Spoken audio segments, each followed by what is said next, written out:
예레미야 12장 말씀입니다. 심판의 말씀이 이어지는 가운데 예레미야의 질문이 나옵니다.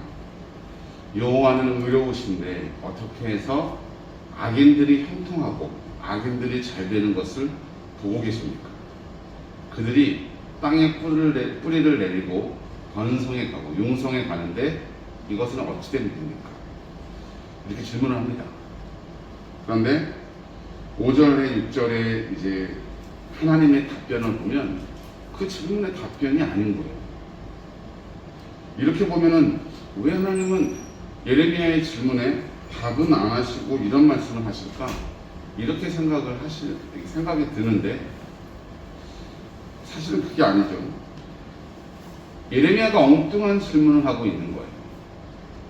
하나님께서 심판의 말씀을 하고 있는데 갑자기 엉뚱한 질문을 하는 거죠. 그래서 하나님이 다시 정신을 차리라고 하신 말씀이 5절 6절이에요. 그렇게 이해하면 이 12장 본문의 맥락이 쉽게 이해됩니다. 여러분, 심판에 가까워 오는 때를 살고 있는 예레미야는 하나님의 뜻이 무엇인지 몰랐다기보다는 하나님의 뜻을 받아들이기가 어려웠을 것입니다. 사실 우리도 그렇잖아요.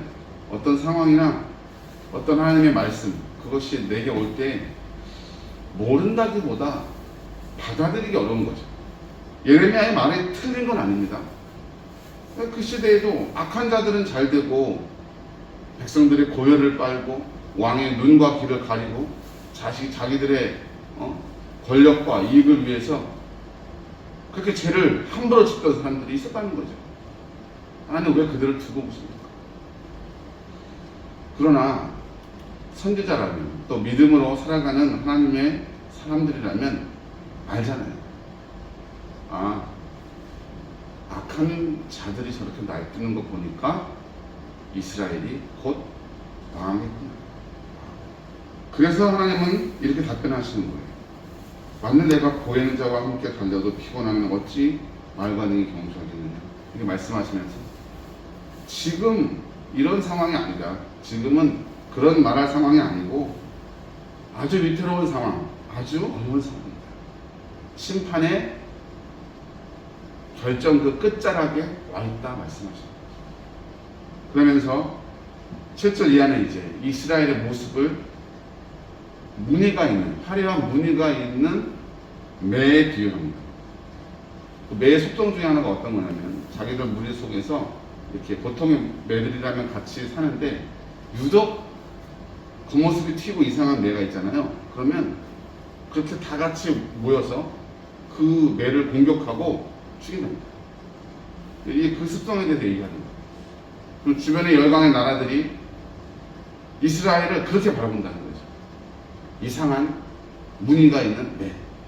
그래서 이스라엘을 가만두지 않는다는 거예요. 그런데 그 무늬, 그렇게 된 이유는 무엇이냐? 그들이 범죄하고 타락했기 때문이라고 말씀하고 있는 거죠. 우리는 하나님의 심판 앞에 항상 변명하기 급급하죠. 변명하기 급급하죠. 하지만 우리는 겸허하게 인정해야 합니다. 여러분, 저도 하나님의 말씀을 전하고 예배를 인도하는 자리에 서 있지만 쓰임받고 버림받는다면 그것이 하나님의 판결이시라. 그건 오를 수밖에 없다.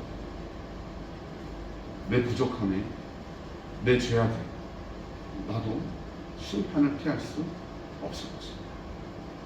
우리가 이런 두려운 마음으로 하나님의 말씀과 그의 인도하심을 대할 때에 우리의 삶이 주의 은혜 앞에 더 견고해지고 죄 같은 틈이 생기지 않는 거죠.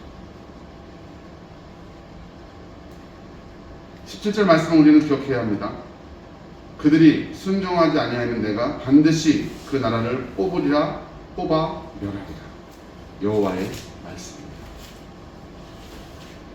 이제 하나님의 심판 앞에 이스라엘은 변명하는 일을 멈춰야 할 것입니다. 또 그것을 살아가고 있던 하나님의 사람들도 이스라엘을 변호해주고 또 자신들의 모습을 합리화하는 어리석은 말과 행동을 그치고 심판 앞에 돌이키는 한 가지 방법은 회개하는 겁니다. 우리도 하나님의 경고의 말씀이 온다면 어리석은 마음으로 버틸 것이 아니에요. 그의 은혜 가운데 돌이키며 회개하고 바른 마음으로 다시 돌아와서 바른 길을 걸어가는 복된 성도들 되시길 주의 이름으로 축복합니다.